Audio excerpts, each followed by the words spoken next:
Lo primero que vamos a ver acá es una presentación de qué cosa es un sistema axiomático, ¿sí? Que habrán leído y habrán dicho que tiene que ver esto con geometría. Se los podría haber dado en álgebra también, es indistinto, ¿sí? Pero tiene que ver con la matemática y con algunas formas con las que vamos a trabajar, tanto en álgebra como geometría, análisis, en todas las áreas de la matemática, pero acá en geometría se ve un poco más claro que está trabajado de esa manera, ¿sí? Entonces lo primero que les puse justamente es cómo se conforma un sistema axiomático. Como podrán ver, está constituido por dos tipos de no sé cómo decirlo, de componentes, ¿sí? Que son las proposiciones y los términos. Proposiciones les tiene que sonar de álgebra, que es la primera definición que vimos, ¿sí? Siempre que hablamos de proposiciones, hablamos de oraciones declarativas, de las cuales se puede determinar si son verdaderas o falsas. ¿Está bien? Y dentro de esas proposiciones tenemos de dos tipos, los axiomas y los teoremas. Un axioma va a ser un enunciado que se asume verdadero sin demostrarlo. Es decir, si algo tiene el carácter de ser un axioma, va a ser una propiedad de la cual no vamos a realizar ninguna demostración porque lo vamos a asumir como que es algo cierto, ¿sí? Mientras que un teorema, que va a ser otra proposición, o sea, otra oración declarativa de la cual se puede determinar si es verdadera o falsa, la diferencia que tiene del axioma es que se va a demostrar y a su vez estos teoremas se deducen de los axiomas o de otros teoremas ya demostrados, ¿sí? Por eso la necesidad de hablar de proposiciones inicialmente en álgebra, ¿no? No estaba porque sí, digamos. Toda la matemática se organiza según un sistema axiomático, todas las áreas de la matemática, entonces si un sistema axiomático está conformado por axiomas y teoremas, hay que entender qué son. Bueno, justamente son proposiciones en el sentido de lo que definimos en lógica el otro día, en álgebra. Bien, y después tenemos términos que pueden ser primitivos o definidos, donde los términos primitivos son aquellos que no se definen. Ahora vamos a ver un ejemplo, o se los digo ya, por ejemplo, lo primero que vamos a ver ahora en geometría, el punto es un término primitivo, del cual no existe una definición, pero todos entendemos qué cosa es. Si yo digo un punto, todo el mundo imagina rápidamente qué cosa es. Una recta pasa lo mismo. ¿Está bien? Y luego, en álgebra, por ejemplo, un término primitivo es el concepto de conjunto. Conjunto no tiene una definición, pero cuando yo hable de conjuntos, todo el mundo entiende de qué estoy hablando. ¿Está bien? Y después tenemos otros términos que sí son, que se llaman definidos, que son aquellos que se definen a partir de los primitivos. Por ejemplo, si yo digo, no sé, un ángulo, ¿está bien? Voy a decir, bueno, está conformado por dos semirrectas, donde la semirrecta es un término primitivo, por ejemplo. ¿Está bien? Y así sucesivamente. Entonces, todo sistema axiomático debe constar de axiomas y términos primitivos, un repertorio de reglas de formación y transformación de fórmulas y un conjunto de teoremas y términos definidos. Años atrás, esto que dice un repertorio de reglas de formación y transformación de fórmulas, solíamos trabajarlo en álgebra. Bueno, ahora por cuestiones de tiempo y de intentar completar todo el programa, me lo salteo un poco a eso, ¿sí? Pero hay que entender que para, por ejemplo, tener un teorema y decir que ese teorema se deduce de los axiomas de otros teoremas demostrados, la forma de deducirlo, la forma de demostrar que es cierto, se tiene que acoger a este repertorio de reglas de formación y transformación de fórmulas. ¿Está bien? Ok. Y después hay unas propiedades del sistema axiomático, que es la consistencia, la completitud, tiene que ser decidible y tiene que contar con independencia. Me lo voy a saltear ahora por una cuestión de que tenemos poco tiempo de clase, los dejo para que lo lean, ¿sí? Son propiedades del sistema axiomático, todo sistema axiomático debe cumplir con estas 4 propiedades, ¿sí? ¿Qué nos va a pasar a nosotros en geometría? Bueno, que nos vamos a encontrar con axiomas, con teoremas, proposiciones, propiedades, corolarios, lema, todo eso que no es axioma, van a ser cosas que se pueden demostrar a partir de los axiomas o de cosas ya demostradas. Vamos a tener términos primitivos, punto, recta, plano, ¿sí? y otros definidos que van a ser justamente las definiciones con las que vamos a trabajar. O sea, acá se va a ver claramente todas estas características del sistema axiomático, ¿sí? Ok, ¿alguna duda con esto, con lo que acabo de decir? No, profe. ¿Estamos bien? No, todavía no. ¿Todavía nada? Ok. No, profe. Entendido, profe. Vamos todavía. Bien, la introducción se las dejo para lectura para ustedes.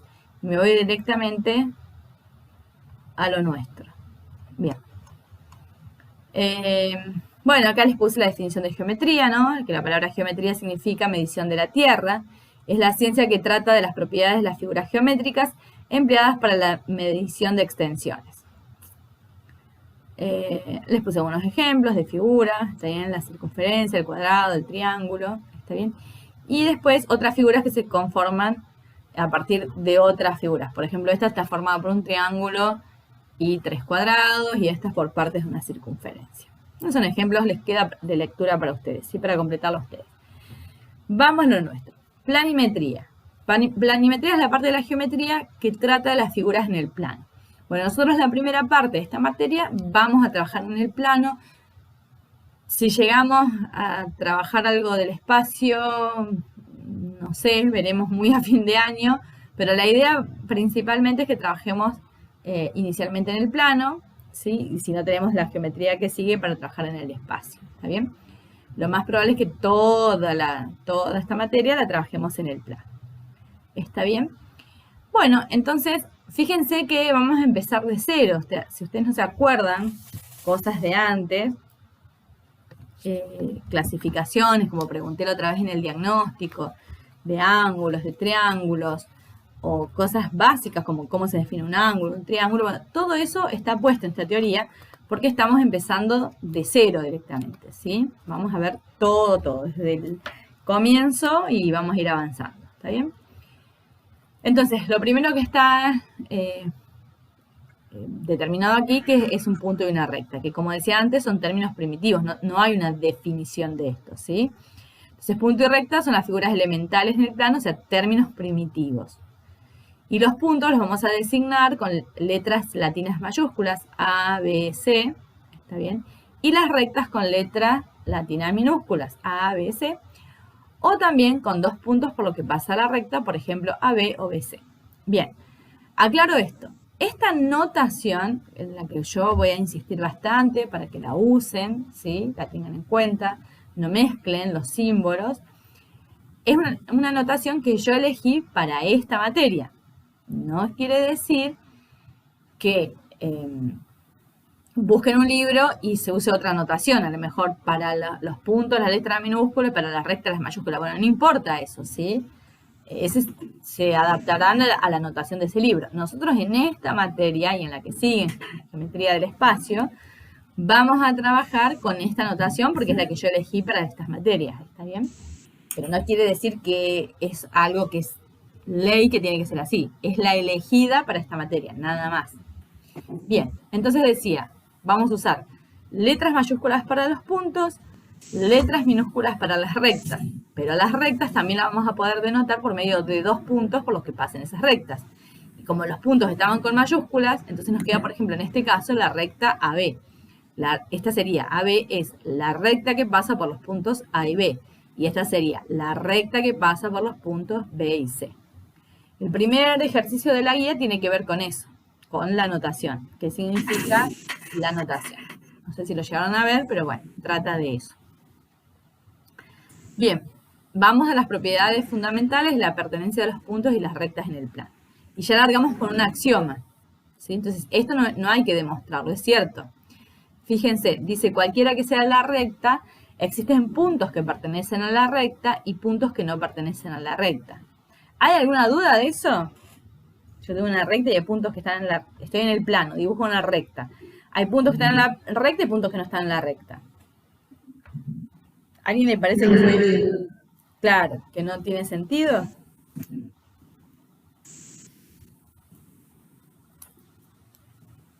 Bueno, y sí, es bastante evidente, por ende lo vamos a asumir como algo verdadero. ¿Está bien? El segundo axioma, cualquiera que sean 2 puntos, existe una recta existe una recta que pasa por esos 2 puntos y solo una. Eso también es algo conocido, ¿no? Pero yo tengo 2 puntos, puedo trazar una recta por esos 2 puntos. ¿Puedo trazar otra? Y no, es esa nomás.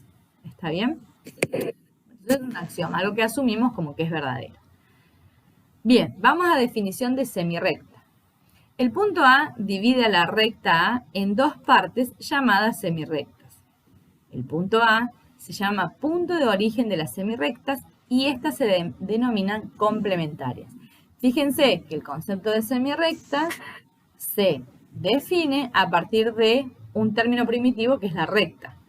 ¿Sí? Entonces el punto A divide la recta A en 2 partes llamadas semirrectas. El punto A se llama punto de origen de las semirrectas y estas se denominan complementarias. ¿Alguna duda con la definición de semirrecta? No. ¿No? No, profe. ¿Estamos? Las rectas se designan con letras minúsculas, perdón, las semirrectas se designan con letras minúsculas A y B, igual que las rectas, o con 2 puntos, el de origen y otro cualquiera, con la particularidad de que el punto de origen siempre se coloca en primer lugar. Entonces acá tenemos un ejemplo. Fíjense que ahora, además de poner los 2 puntos, arriba hay una flecha. O sea, esta flecha indica que estamos hablando ya no de una recta, sino que de una semirrecta. ¿Estamos? Entonces acá, esto dice, es la semirrecta de origen A y que pasa por B. La primera letra que ya he puesto me indica el origen de esta semirrecta. En este gráfico tenemos la recta A y 4 puntos marcados en ella. La semirrecta de origen A y que pasa por B, o sea, empieza acá y pasa por B. Es esta, desde este origen para allá. ¿Estamos? Bueno, la semirrecta C es la semirrecta de origen A y que pasa por C. Estas coinciden, ¿no? Porque B y C están en la misma recta. Entonces, de origen A y que pasa por C es la misma que AB. Una semirrecta también se llama rayo. Esta aclaración de rayo es porque en algún lado uso el término rayo. O sea, rayo y semirrecta es la misma cosa, ¿sí? Puedo decir rayo, puedo decir semirrecta. Bien, observación. Los puntos B y C del gráfico se hallan en una misma semirrecta. ¿En cuál? Bueno, en una semirrecta que tiene origen A y pasa por B o por C. Es indistinto. Estas dos están en la misma. ¿Está bien? Ahora, si yo miro el punto B y el punto D, se hallan en semirrectas diferentes, que serían semirrectas complementarias. Y el punto A está separando el punto B y al D. ¿Está bien? Entonces, el punto B está en la semirrecta AB y el punto D en la semirrecta AD. Y entre ellas son semirrectas complementarias, son distintas, no son la misma. Bien. ¿Alguna duda con semirrecta o sigo?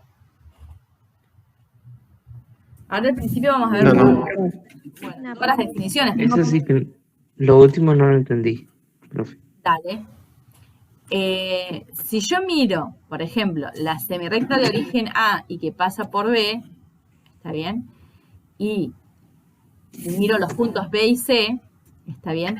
Estos puntos B y C no están separados por el punto A. O sea, el punto A no está entre ellos dos. ¿Sí? No está por acá. A no separa el B y el C. Eso quiere decir que B y C se hallan en la misma semirrecta. Ahora, si yo miro el punto D y el punto B, ¿sí? El punto A los separa, está entre ellos, ¿sí? Entre el D y el B yo encuentro el punto A, que es el origen.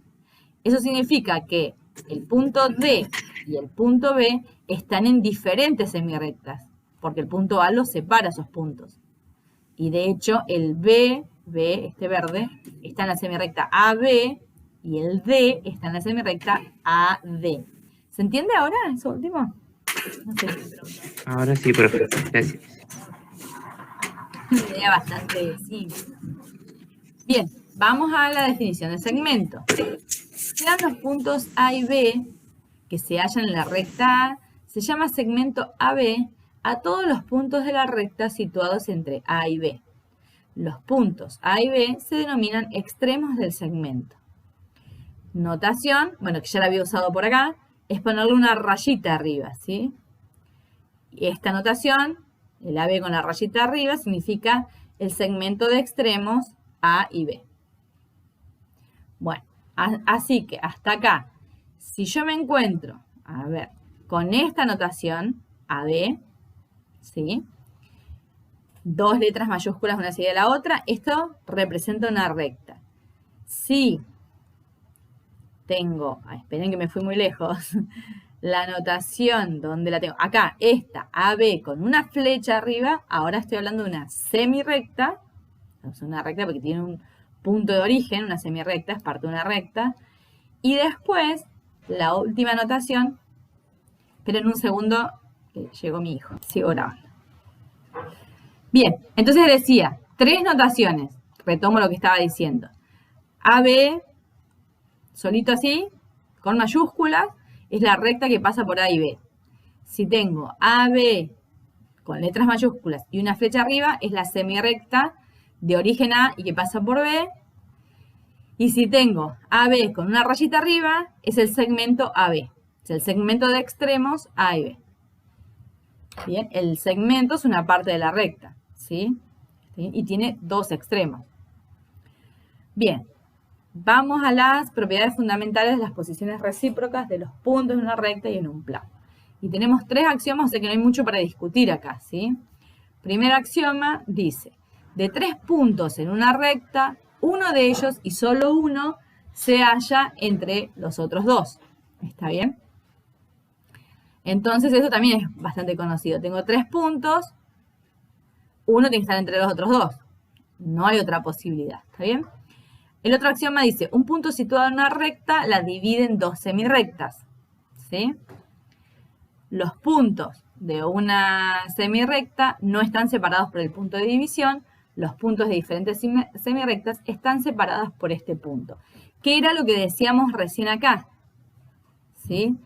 Un punto que está en una misma semirrecta, dos puntos, perdón, que están en una misma semirrecta, por ejemplo el B y el C, no están separados por el origen de la semirrecta.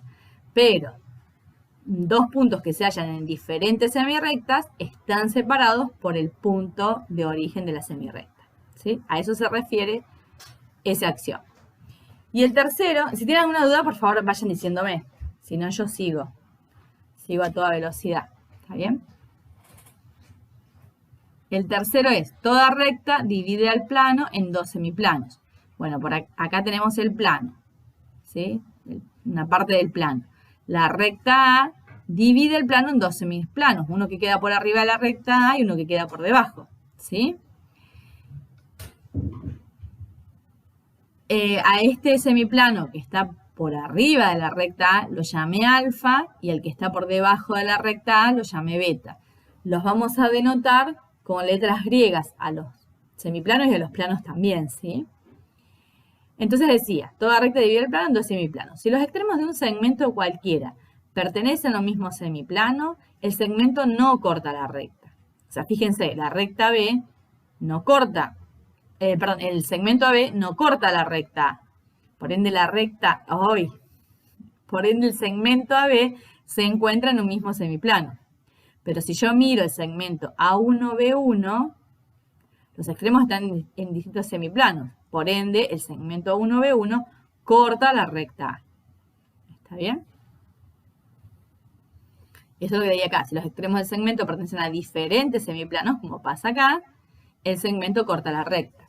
A1 pertenece al semiplano beta y B1 pertenece al semiplano alfa, o sea, se hallan en distintos semiplanos, por ende cortan a la recta que divide el plano en estos dos semiplanos. Bien. ¿Alguna duda con eso? ¿Nada? No. Bien. No, Por profe. ahora no, profe. No, profe. Son Todo simple por ahora. Claro, hasta ahora son todos axiomas, cosas que son fáciles de entender y definiciones. Creo que todo este teórico es más o menos así, no tiene mucho más. No tiene más complejidad que esa. Bien. Profe, Sí. No sé quién me habló. ¿qué diferencia hay entre la flechita y la linita? Sí. Buenísima la pregunta porque lo tengo Que que aparece recalcar arriba de las letras. 1000 veces. Sí. Acá, si tengo una linita, una rayita arriba, es un segmento. Y si Sí. tengo una flecha, es una semirrecta. Ok. Un segmento es esto que está acá, AB, tiene extremos, tiene principio y fin, digamos. Una recta no tiene principio ni fin. Y una semirrecta tiene un principio, que es el origen, y no tiene fin. Ah, que ese sería el de la flechita. Exactamente. ¿Sí? Ujú. Son todos, Gracias, profe. de nada. Son conceptos, digo, en el primario tiene que haber ido semirrecta, recta. Uno se olvida con el tiempo, obviamente, pero digo, son muy básicos, ¿está bien? Pero no porque sean básicos le vamos a restar importancia, son fundamentales para poder entender todo lo que sigue, ¿está bien? Así que por ahí les aconsejo darles varias leídas para distinguir bien entre uno y otro porque va a ser fundamental para entender el resto. Bien, vamos a las propiedades fundamentales de la medición de los segmentos. También, axiomas. Todo segmento tiene una longitud determinada mayor que 0. Sí o sí tiene que medir más de 0 para tener un segmento, ¿sí? Cualquier número positivo mayor que 0, bueno, puede ser la longitud de un segmento. Y el otro axioma dice, si el punto C de la recta AB se halla entre los puntos A y B, la longitud del segmento AB es igual a la suma de las longitudes AC y BC. Parece que no puse ningún dibujito. A ver si tengo algo que me sirva. Acá, por ejemplo. Si yo miro el segmento AB y el punto C está entre los extremos de A y B, entonces la longitud de AB es igual a la suma de la longitud de AC más la longitud del segmento CB. Eso es lo que dice ese axioma. ¿Estamos? O sea, el total de la longitud del segmento lo puedo escribir como la suma Sí, de las profe. longitudes de sus partes. Sí, ¿quién me habló? No le decía que sí, estaba bien lo que entendí. Que tenía sentido. Dale, gracias. Pensé que era una pregunta. Es terrible esto para entenderse porque hasta que llega el sonido y se activa y todo, uno se perdió la mitad de las palabras. Pero está bien, buenísimo, buenísimo, buenísimo. Bien, definición de ángulo. Miren, primera clase de geometría vemos definición de ángulo. Esto, pregunta de final, ¿sí? En un final, el que no puede definir correctamente un ángulo desaprueba la materia. ¿Está bien? Anótenselo ahí en el teórico, si lo tienen impreso, donde están tomando apuntes.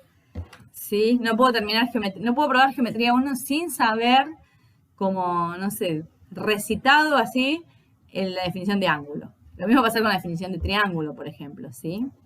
Bueno, sépanlo desde un principio. Definición de ángulo. Se llama ángulo a una figura formada por dos semirrectas distintas con un punto de origen común. Este punto se denomina vértice del ángulo y las semirrectas reciben el nombre de lados del ángulo. ¿Está bien? Entonces, la definición de ángulo es una figura formada por dos semirrectas distintas con un punto de origen en común. Ese punto se va a llamar vértice y los lados se llaman ángulos. Perdón, y las semirrectas se llaman lados del ángulo. No sé qué lío hice, lo que dije al final. ¿Está bien? Bueno, esto de memoria y no, porque uno piensa en un ángulo y se imagina cómo lo voy a definir. Y es una figura formada por dos semirrectas. Yo digo, ¿cómo formo un ángulo? Y bueno, tengo que trazar dos semirrectas que van a tener en común su punto de origen, porque de ahí empieza esta, la OA, y de acá empieza la OB. ¿Está bien? Y después digo, bueno, y este punto, cuando yo estoy en un ángulo, ¿cómo lo llamo? Y le llamo vértice. Y a estas semirrectas, bueno, yo no las llamo semirrectas, las llamo lados del ángulo. ¿Está bien? Bueno, y acá les dejé la anotación.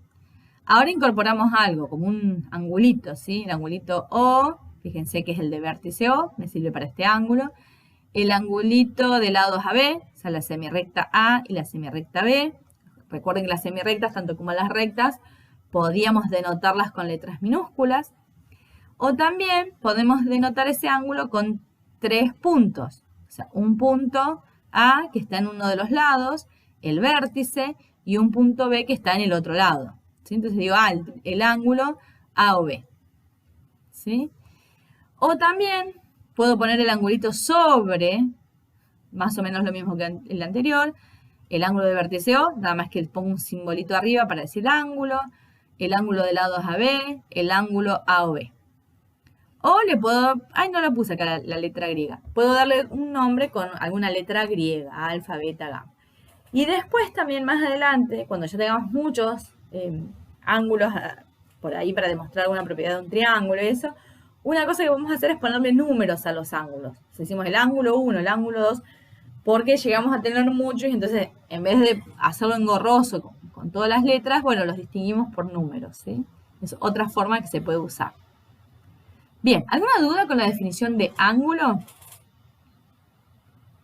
Ninguna. No, profe. Por ahora, No, profe. vienen todos No escuché sencillos. las primeras tres. Las primeras tres, ¿qué? Perdón.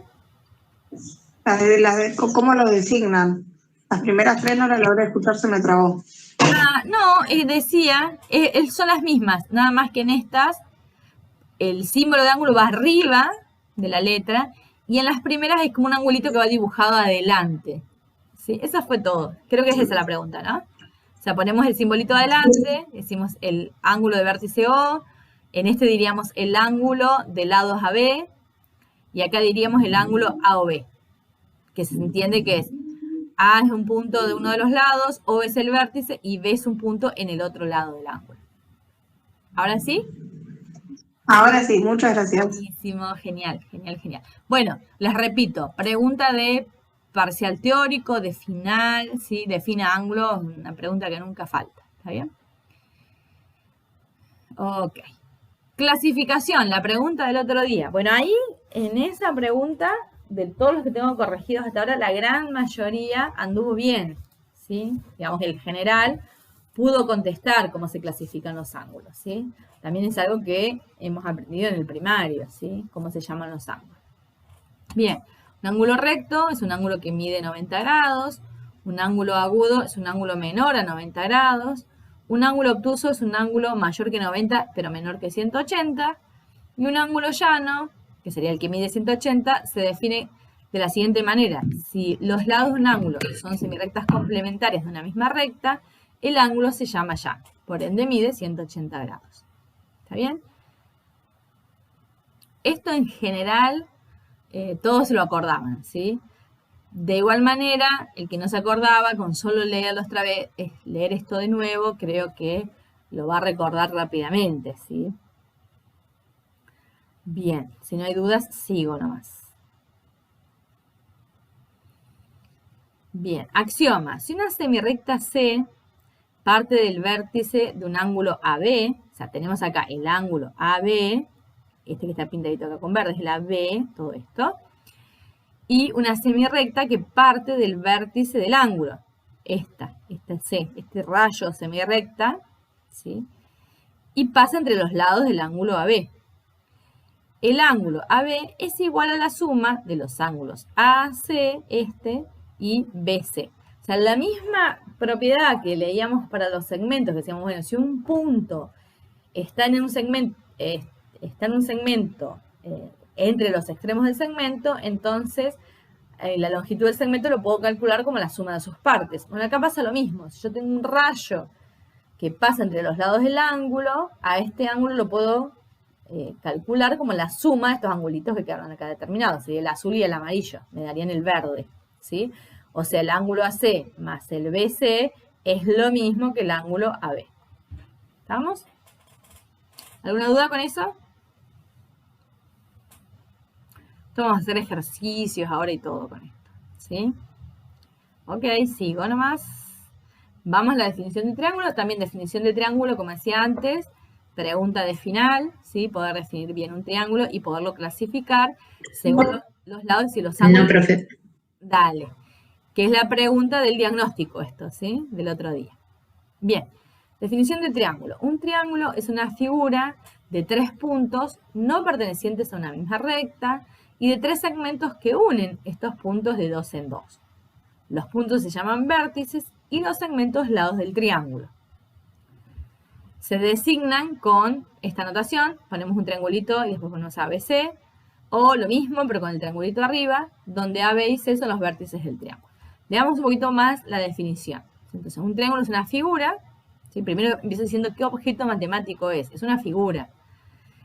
¿Y cómo está formada esa figura? Bueno, por 3 puntos que no pertenecen a la misma recta. Fíjense que si los 3 puntos estuvieran alineados, nunca me va a quedar un triángulo. Por eso tengo que asegurar que son 3 puntos, pero no alineados, o sea, que no pertenezcan a una misma recta, ¿sí?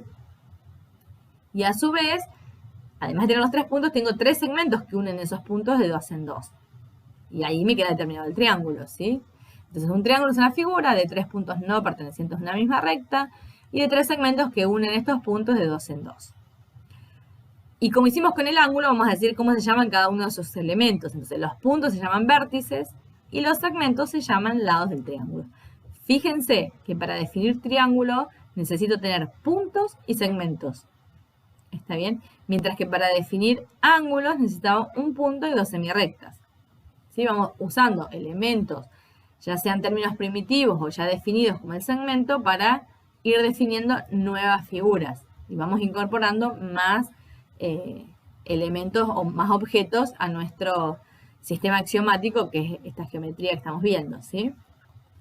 Bien, y la notación entonces decía, usamos los vértices, ponemos los 3 vértices del triángulo y le ponemos un triangulito adelante o uno arriba. Cualquiera de las dos son las que se usan para triángulo. Bien, ¿cómo se clasifican los triángulos según los lados? Bueno, las definiciones que ya conocen, escaleno, equilátero e isósceles. Voy a ir de abajo para arriba. Escaleno, el triángulo se va a llamar escaleno si no tiene lados congruentes. Congruente sería que no miden lo mismo. Saben que todos los lados no tienen lados congruentes, ninguno de sus lados mide lo mismo. Son todos de diferentes medidas, ¿sí? Mientras que equilátero va a ser el que tiene sus 3 lados congruentes, o sea, todos miden lo mismo. Y el isósceles, lo dejé para el último a propósito, es un triángulo que se llama isósceles si tiene al menos 2 lados congruentes. Fíjense que no dice que tiene que tener 2 lados congruentes y otro, o sea, 2 lados iguales y uno desigual. Dice al menos 2 lados congruentes. Entonces, si fuera equilátero, también sería isósceles, porque al menos 2 tiene los 3 congruentes, al menos 2, ¿sí? Yo acá puse la palabra congruentes porque es el término correcto, ¿sí? Pero después voy a decir igual, por costumbre, ¿sí? Y vamos a sobreentender que igual es una cosa consigo misma. Si yo comparo 2 segmentos distintos, son congruentes porque tienen la misma longitud, pero no son el mismo, ¿está bien? Pero bueno, después voy a hacer abuso del lenguaje y voy a decir igual en vez de congruentes, que es lo correcto. Los lados congruentes se llaman laterales y el tercer lado se llama base del triángulo. El único del que vamos a hablar de base es del isósceles, por lo menos hasta ahora, porque sería el lado que es desigual a los otros dos. ¿Alguna duda con esto? No, profe. ¿Nada? No. Perfecto. Sigo entonces. Entonces vamos ahora, esta se la acordaban más, me parece, que esta. Y acá se les confundía el rectángulo, que es una clasificación según los ángulos, con esta, que es una clasificación según los lados. Fíjense que acá, para dar estas clasificaciones, solamente miramos cuántos lados congruentes tenían. O sea, mirábamos propiedades de los lados, medidas de los lados y no de los ángulos. Mientras que en esta vamos a mirar solo los ángulos y no los lados. Por eso son 2 clasificaciones distintas. ¿Está bien? Acutángulo es un triángulo con sus 3 ángulos agudos. Obtusángulo u oblicuángulo, cualquiera de los 2 nombres es lo mismo, es un triángulo que tiene un ángulo obtuso. Y rectángulo es un triángulo que tiene un ángulo recto. En este caso, en particular, en el triángulo rectángulo, tienen nombres particulares, ¿sí? El lado opuesto al ángulo recto se llama hipotenusa y los otros 2 se llaman catetos. Eso también quiero pensar que sí lo saben, ¿sí? Los nombres de los lados del triángulo rectángulo. No creo que sea una novedad. Sobre todo porque seguramente todos saben aplicar Pitágoras y en Pitágoras necesitamos distinguir la hipotenusa de los catetos, ¿sí? Fíjense que los catetos no se llaman ni opuestos ni adyacentes, se llaman catetos nada más. Después vamos a ver en qué situación, ¿sí?, vamos a distinguir entre el cateto opuesto y el cateto adyacente. Pero no acá. Acá no es necesario, ¿sí? Acá los 2 son catetos. Bien, ¿alguna duda? No, profe. ¿Nada? No, profe. No, profe. Bien. Si lo leyeron antes, mejor, porque bueno, ya tiene una lectura previa, ayuda más. Bueno, igualdad de segmentos, ángulos y triángulos. ¿Cuándo van a ser iguales 2 segmentos? Bueno, cuando midan lo mismo. O sea, 2 segmentos se denominan iguales, serían congruentes la palabra, ya derrapé, mirá que poco me duró la gana de usar congruentes. Dos segmentos se denominan iguales si tienen la misma longitud. ¿Sí? Miden lo mismo, son congruentes. Dos ángulos se llaman iguales si tienen la misma medida angular expresada en grados. Bueno, yo acá puse grados, pero también podrían ser radianes, o sea, no tenemos por qué solo usar grados para medir, ¿sí? También se pueden medir en radianes. Por este año creo que vamos a trabajar todo en grados, pero por ahí si llegamos a trigonometría, vamos a ver hasta dónde llegamos. Si llegamos a ver trigonometría, bueno, ahí vamos a trabajar un poco con los radianes, que es otra unidad para medir los ángulos, ¿sí? Bueno, pero si tienen la misma medida angular, expresada en grados o en lo que sea, entonces los ángulos son iguales, ¿sí? Y dos triángulos, ABC y A1, B1, C1, se llaman iguales si tienen el ángulo A igual al A1, el ángulo B igual al B1, el ángulo C igual al C1. Bueno, acá el 1, este subíndice 1 es indistinto. Quiere decir que tienen los tres ángulos iguales, los de uno con los correspondientes del otro. Y además tienen el lado AB igual a la 1B1, el lado AC igual a la 1C1 y el lado BC igual al B1C1. O sea, los lados correspondientes iguales. Entonces, dos triángulos van a ser iguales si tienen todos los ángulos iguales, todos los lados iguales. Esta pregunta, esta propiedad suele estar en los finales o en los parciales teóricos, ¿sí? ¿Cuándo dos triángulos son iguales? En general. Bueno, en general van a ser iguales si tienen tres ángulos iguales, sus tres ángulos iguales y sus tres lados iguales, sus tres pares de lados iguales, ¿sí? Porque después más adelante nosotros vamos a ver los criterios de igualdad de triángulos, donde más adelante no, ahora enseguida nomás. Con menos cosas podemos determinar, o sea, sabiendo menos cosas, no los tres ángulos, los tres lados, por ahí conociendo dos ángulos y un lado, que son iguales, ya nos alcanza para decir que los triángulos son iguales. O si los tres lados son iguales, ya nos alcanza para determinar que los triángulos son iguales. ¿Está bien? Pero en general, si yo quiero afirmar que dos triángulos son iguales, en general tengo que saber que los tres ángulos son iguales, los tres de uno con los correspondientes del otro, y los tres lados de uno con los tres correspondientes del otro son iguales. ¿Sí? Bien. ¿Sigo nomás? Sí, profe. Bien.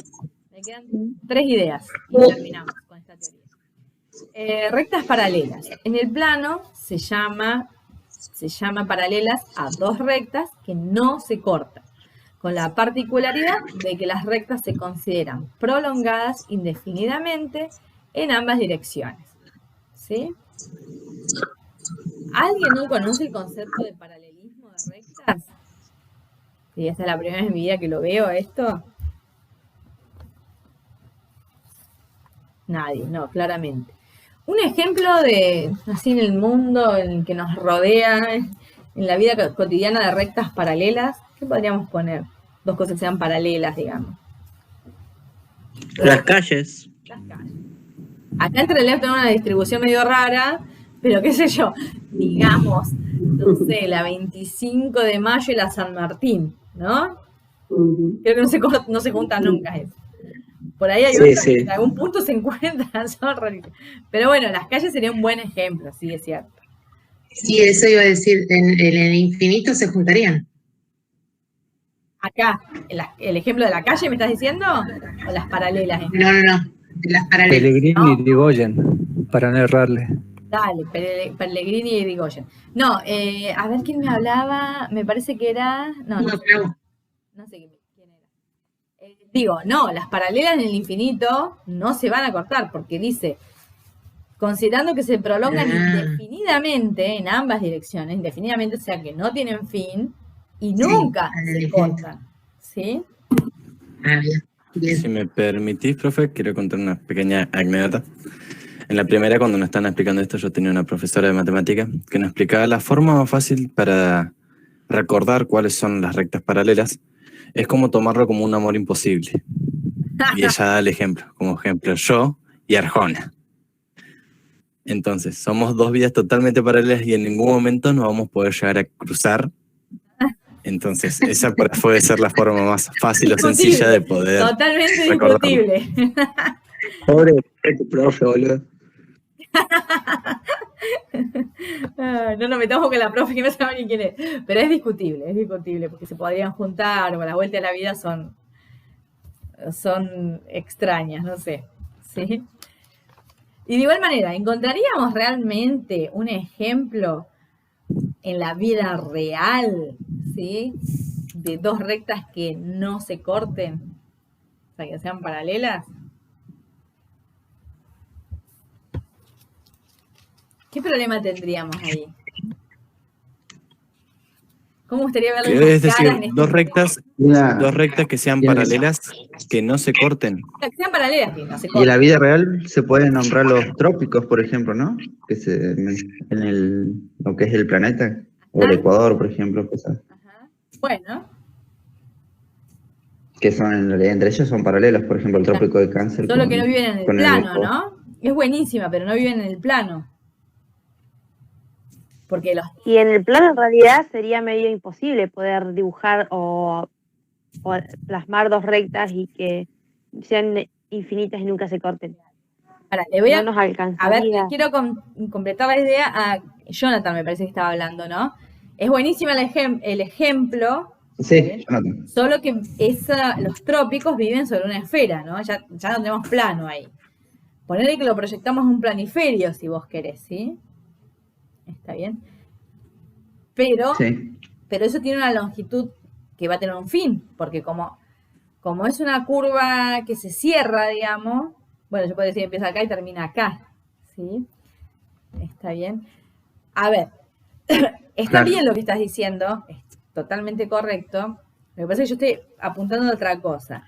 Uno se puede imaginar, ¿no?, las rectas paralelas, pero existir, así que yo las pueda ver y decir son estas, como un elemento concreto, como esta goma que yo tengo acá, que la veo, existe, está, porque la estoy agarrando con la mano y se la estoy mostrando en la cámara, y la recta así, en ese sentido, no existe. La puedo percibir, la puedo visualizar en mi mente, lo puedo ejemplificar, como dijiste bien vos, con los trópicos, porque no se van a cortar, está bien, ¿sí?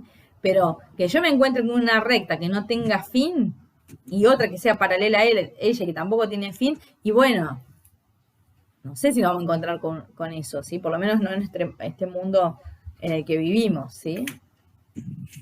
¿Se entiende la idea? Ya hay un concepto ahí de infinito, entiendo, que es algo que estamos pensando, proyectando en nuestra mente. Pero yo no puedo dibujar dos rectas paralelas, o sea, puedo dibujar una parte de esas rectas paralelas, no puedo dibujar su totalidad por la cuestión de que no tiene fin. ¿Estamos? A eso iba. Por eso por ahí decimos, bueno, son ejemplos que están bien y nos dan una idea, son correctos, las calles, los trópicos, ¿sí? Qué sé yo, las vías del tren, los rieles de las vías del tren, podrían haber dicho. No sé, si yo miro adelante y meto una pared, y entonces tengo una línea que une el piso con la pared y otra línea que une la pared y el techo, y esas líneas son paralelas. Bueno, en la parte que yo veo, sí, está bien, se extiende en esta parte, no más, no es tan infinita, pero podría imaginar que se extienden indefinidamente en ambas direcciones y nunca se cortan. Pero lo estoy imaginando, yo estoy usando mi mente para imaginar toda esa idea, ¿sí? Bueno, ahí ya me fui un poco por las ramas. Pero la definición dice que en el plano, dos rectas que se prolongan indefinidamente y que no se cortan, reciben el nombre de paralelas. ¿Esa idea queda clara? Clarísimo. Sí. Gracias. Y ahora para agregarle más cosas, ahora agarramos dos rectas que sean perpendiculares. Esta idea un poco más fácil, más conocida, más fácil de entender por ahí. Dos rectas van a ser perpendiculares si se cortan en ángulo recto. ¿Está bien? Entonces, si tomamos el ejemplo de las calles, ¿sí?, podríamos decir, no sé, la Pellegrini que nombraron recién con la San Martín, ¿no? Donde está nuestra escuela. Centro, la sede centro está en Pellegrini y San Martín, ¿no?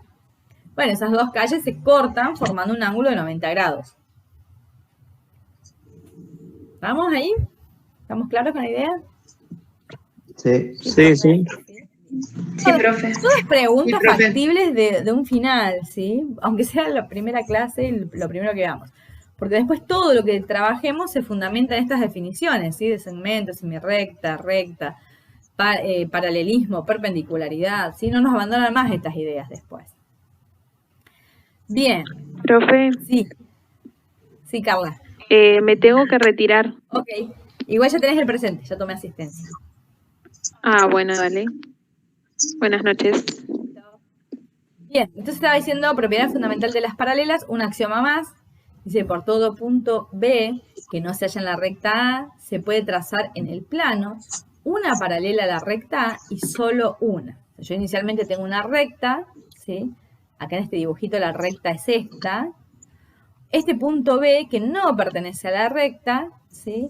Entonces, por este punto B yo puedo trazar una paralela a esta recta A que pase por B. Y hay una única que puedo trazar que sea paralela a la recta A y que pase por el punto B. ¿Está bien? Lo que muestra este gráfico es cómo se hace para construir la paralela a la recta A y que pase por el punto B. ¿Está bien? Inicialmente ponemos la escuadra, el cateto de la escuadra, el cateto mayor de la escuadra sobre la recta A. La regla la apoyamos en el otro cateto. Fijamos la regla acá con una mano, la tenemos que no se mueva, y movemos la escuadra hasta el punto B, hasta que pase por el punto B. Y ahí trazamos la recta B, que pasa por el punto B y es paralela a la recta A, ¿sí? Si la figura muestra cómo se puede, empleando la escuadra y la regla, trazar por el punto B la recta B paralela a la recta A. Este método, ¿sí? De última, voy a ver si encuentro algún video en YouTube donde se explique, ¿sí? O si no se los grabo, les hago un videíto, qué sé yo, de cómo se hace. Son cosas que vamos a usar en la próxima guía, en la segunda guía de ejercicios, vamos a trabajar construcción con regla y compás. Y una de las cosas que tienen que saber hacer es las paralelas a una recta, ¿sí? No sé si lo conocen a este método, si ya lo han visto alguna vez. Sí. En Politécnica lo veíamos obligatoriamente en dibujo asistido. Claro, quien haya ido a una escuela técnica, claramente, ¿sí? El primer práctico que hacen es rectas paralelas. Empiezan desde ahí, ¿está bien? Pero Con el tablero de dibujo. Claro, claramente. Sí. El resto, ¿hay alguien que nunca haya visto Sí, esto? profe. ¿Y hay alguien que nunca haya visto esto? ¿Cómo se hace? Yo. Bueno, estaría bueno, Luana, que lo practiques, ¿sí? ¿Me entendí? Yo tampoco. No me acuerdo, capaz que sí. Bueno, quien nunca lo haya hecho, tiene que practicarlo a esto, ¿sí? ¿Cómo se hace? Si es necesario, la próxima clase tengo una pizarra. Lo que pasa es que tengo que distribuir todo distinto para que se vea la pizarra. Se los muestro. Incluso, profe, creo que se llegó a ver en ciencias naturales en lo que es paralelogramo, en la regla esa. Claro, También se usaba mucho la escuadra y la regla. Sí. Bueno, cada vez que se traza una paralela, ese es el método, ¿sí? El método correcto, ¿está bien? Sí, es muy factible que lo hayan usado eso. Bien, la última definición de la noche, ángulos complementarios y ángulos suplementarios. Dos ángulos son complementarios si suman 90 grados y suplementarios si suman 180. O sea, yo tengo un ángulo, vamos a ponerle letras griegas, el ángulo alfa que mide 30 y el ángulo beta que mide, ¿cuánto dije? 30, 60, ¿sí? Entonces, alfa y beta son complementarios porque su suma da 90 grados. Y si tengo un ángulo alfa de 100 grados y un ángulo beta de 80, van a ser suplementarios porque su suma da 180 grados, ¿sí?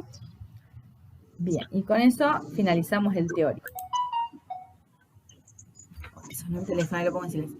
No, decía, segmento no puede ser, porque segmento tiene que tener una rayita arriba. ¿Cómo no tiene? Claro. ¿Está bien? Entonces es recta, ¿sí? Recta está bien, es la recta que pasa por los puntos L y P. Ahora, el que dijo origen L está mal, ¿sí? No sé quién lo dijo, pero quien dijo eso es incorrecto porque las que tienen origen son las semirrectas, no las rectas, porque las rectas se extienden indefinidamente para ambos lados. También sí que la palabra origen no puede estar en una recta. Sí podría estar en una semirrecta, no en una recta. ¿Vieron qué detallista que es todo, no? Es como que cualquier palabrita mal usada termina siendo incorrecta. Entonces, LP, lo repito, es la recta que pasa por los puntos L y P. ¿Está clarito ahora? Sí. ¿Bien? Sí, Sí, profe. Ahora, esta L que está acá, en cursiva está, ¿qué representa? Recta. La recta L, bien. La L mayúscula, ya hicimos de esto. Profe, ¿podría ser semiplano? Sí, ¿Esta semiplano, L? No, porque dijimos Sí, que los semiplanos lo íbamos a poner con letras griegas. Se ve medio confuso, pero es una L en cursiva. ¿Está bien? Una L minúscula. No es una letra griega, si era esa la duda. ¿Estamos? Capaz que de ahí. ¿Es una recta? Es la recta, claro, la recta L. Pasa que no puse la L de imprenta porque queda como un palito que no se entiende. Claro. ¿Y la L mayúscula puede ser semirrecta? Punto. Es un punto. Punto L. No puede ser semirrecta porque necesitas 2 puntos para una semirrecta. Si esa es la pregunta, ¿está bien? O la L está cursiva, me estás diciendo. No, la mayúscula. La mayúscula es un punto. Con mayúsculas puntos. ¿Sí? Es el punto L. ¿Está bien? Ajá. Estamos hasta acá y nos falta el último. MN con una flecha arriba. de origen Son 2 M puntos. y pasa por el punto N. Semirrecta. Segmento de extremo L y N. A ver, Andrés. Andrés que me escribió en el Por chat. N. ¿Por qué segmento? Segmento. Andrés que me escribió en el chat. Semirrecta con punto M que pasa por N sería con origen. ¿Está bien? Con origen en M y que pasa por N. Ahí te la completé, ¿sí? N. Que pasa por N. Segmento no, porque Que segmento es pasa una por rayita. N y continúa. Bueno, obviamente, que pasa quiere decir que sigue de largo, ¿está bien? No que se detiene ahí. No veía la flecha. Que pasa por N, ¿está bien? ¿Sí? Entonces, MN, lo repito, es la semirrecta de origen M y que pasa por N. ¿Estamos? Ok. Bien. Bueno, ¿este ejercicio el 2 lo hicieron? ¿O solamente hicieron el 1? ¿Alguien llegó a hacer el 2? No, profe. Entonces que hagan el 1, hicieron el No. 1. ¿Para qué van a hacer de más? Y uno nomás. ¿Qué hora es? Bueno, pero ya estamos muy pasados de hora, ¿sí? Bueno, voy a dejar de tarea entonces. Esperen que voy a dejar de grabar.